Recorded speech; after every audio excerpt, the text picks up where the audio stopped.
Hey everybody, my name is Evan and today I'm going to talk to you about CLT or Communicative Language Teaching. Have you heard about it?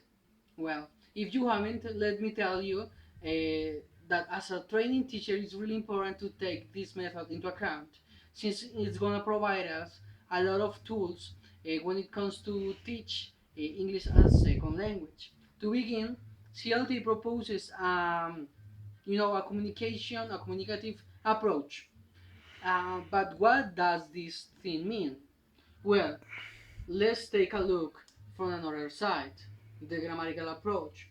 For example, the first indications about the second language learning was just focused on dominating grammatical skills, and through that ability, people could be able to produce a sentence correctly.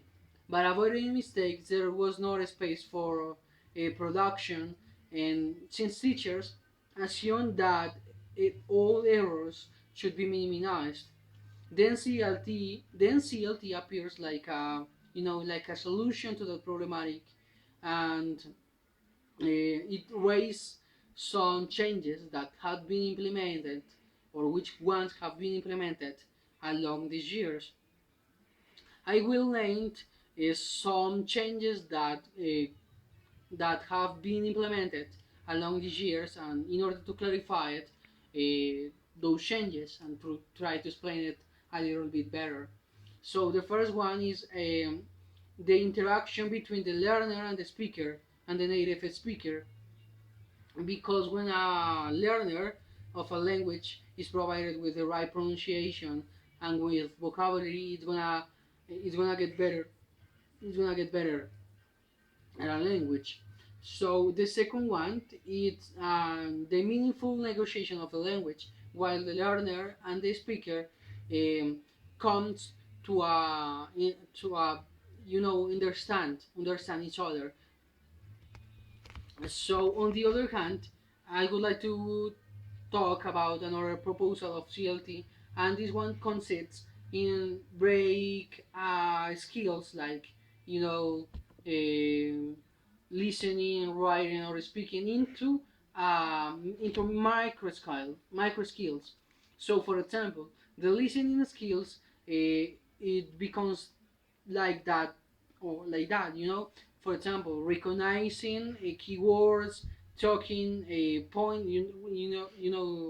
Identifying the talking point, identify the time reference, and follow the speaker's speed.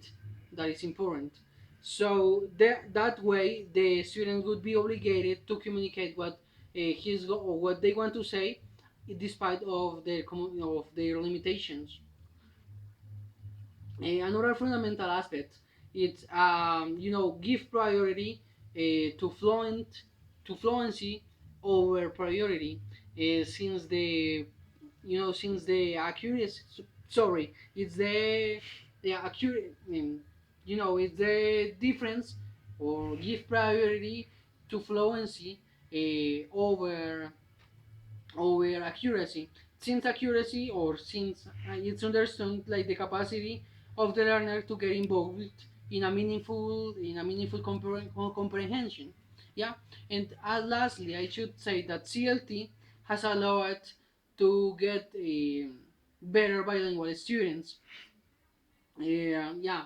So I think this is a great method. So everybody, if we are studying for being teachers, we should use it.